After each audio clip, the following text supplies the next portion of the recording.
Not to be morbid or anything, but as a first-generation migrant in Australia, have you guys ever wondered what is the meaning to life anyway? What is the meaning to all this busyness? Especially for me coming from, Vietnam with my family through the refugee visa after the Vietnam War ended to escape the Vietnam War and the post-Civil War conflicts through a refugee visa to Australia, and then continue our survival mindset to then establish a life here.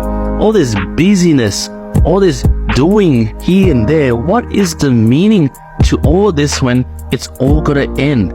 When we're gonna be probably in a retirement home around 80 to 90 and just waiting for death. What is all this busyness leading up to? And I only found clarity when I saw this film. It's called The 1 Minute Flight, and it's a short film animation that apparently won a lot of awards. And this short film definitely helped me find clarity in prioritizing what is important in this short span of life. I'm 40, 80, there's maybe 40 summers left in my life, and hopefully through my summary of this video, hopefully not too long like my usual videos, can provide you clarity to what is the meaning to your life. So we got old mate Fly over here, right? So right off the bat of being born, he realized he had a timer over his head. No matter what he did to shake off, it wouldn't shake off. Now at this moment, old mate was confused, but he saw another old mate, the older fly, and realized when the last second hit, the older fly cocked it. And he realized, damn, that timer is my lifespan, yo. So with the realization that he only has 1 minute to live, next minute, old mate over here had stumbled upon a to-do list that was left by the older gentleman fly. And he was going through it and go, God damn, it's a lot of shit to do in one lifetime, 1 minute. And I'm supposed to do this? So with the timer ticking over his head, he was frantic. Who cares? Just start living, right? If that guy lived this way, I guess I'm gonna live that way. So basically his first task of the list right off the bat was to suck this sort of squirrel's blood, and it's supposedly some delicious cuisine for flies. And old mate didn't have the time to enjoy it because time was ticking. He had to fly over to the next task. And next on to the to-do list of old mate over here was to attend a dance party and dance with someone. So he didn't have any friends, so he just grabbed some random girl and just started boogieing and tick before he left off to the next to-do list. And with the timer ticking over his head, old mate here rushed off hurriedly to the next milestone in his life, and yes, ticked, he did it. And as things were going smoothly for old mate, when he checked his list, he saw that the next milestone was to survive a bird attack. WTF? But too late. Be careful what you wish for. And in his frantic attempt of escaping or surviving, he finally ticked that off as well. And simultaneously, while all this was happening, he happened to whiz through life and also find love, get married supposedly, I guess, and have kids in a split-second rush of milestone to milestone. And with the timer continuously ticking over his head, old mate didn't have 1 second to enjoy any of these important life events. He was just rushing from one to another to another. For example, he got to travel across the ocean and apparently saw a whale. Why? I don't know. It was on my to-do list. Tick. He also haphazardly saved someone's life. Tick. And he also happened to break through a spider's web, which is a triumph for flies, and survive. Tick. And even in his short lifespan, old mate also managed to try and tick off the extreme sports of bungee jumping. Tick. And with all that being said and done, old mate finally gets to escape the bird. And to us, that is a metaphorical bird. The imminent danger that chases all of us to be busy, because if we're not busy, we won't be surviving. And as old mate came to that realization, and as most of us in our late 30s come to that realization, we look to our side and go, who are these people? Well, those were the friends that he made along the way in his life, and then realized they were bloody fake friends. It was time to leave them. And guys, let me ask you, what is more fearful than being surrounded with fake friends for all this time? Well, the timer on top of his head. He only had 17 seconds to live before he copped it. Now with death slowly approaching, old mate was getting frantic, so he doubled down on his business. He just went from milestone to milestone, whizzing from one life decision to another life decision until he realized he only had 10 seconds left. So tick, tick, tick, tick, tick, he went through all of those bucket lists. Whether he enjoyed it and saved the moment, who cares? It was a means to an end, and there were 2 last remaining milestones. And one of them was to watch the stars. And he looked at the sun and was like, it's daylight.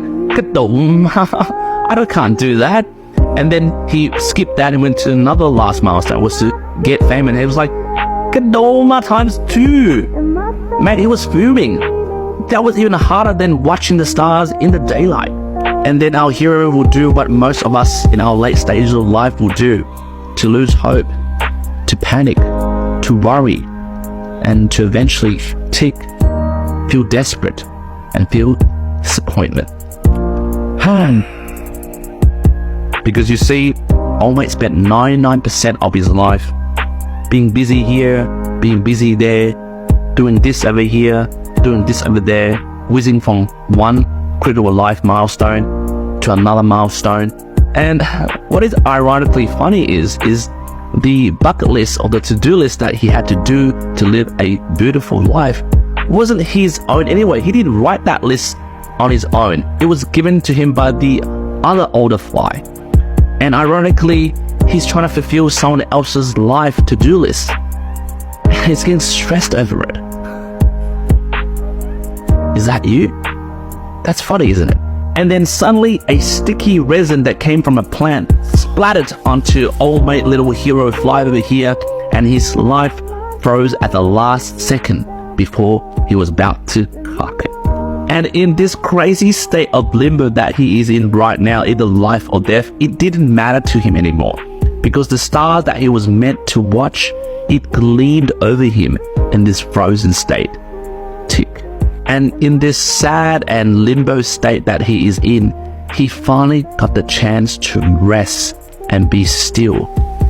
And I guess it is a blessing in this frozen state that he got to, I guess, be a part of this experience of witnessing the marvel of life as he stood still and watched.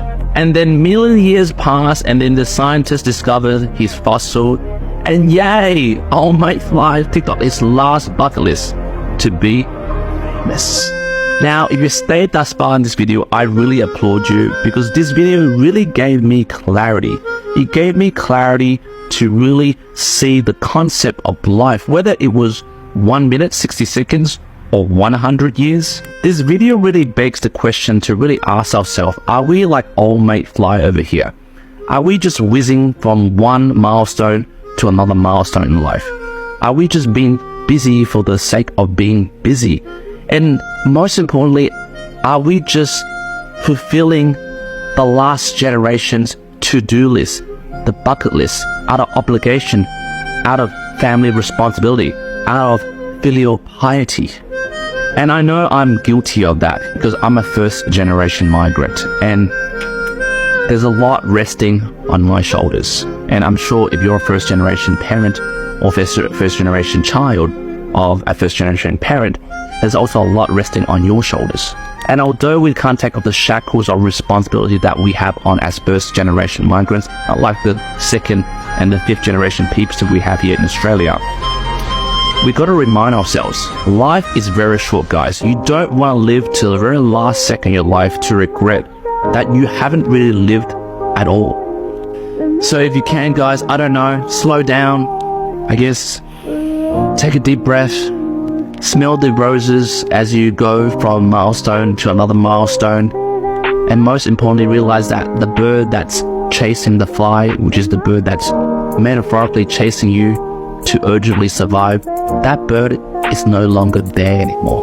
And honestly, from first gen to first gen, that bird that was chasing you and us, that drove us to Australia, from whatever country you're from, that danger bird is no longer there.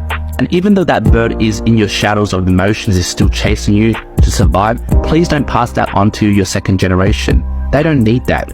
And hopefully, from first gen to first gen, you can find peace.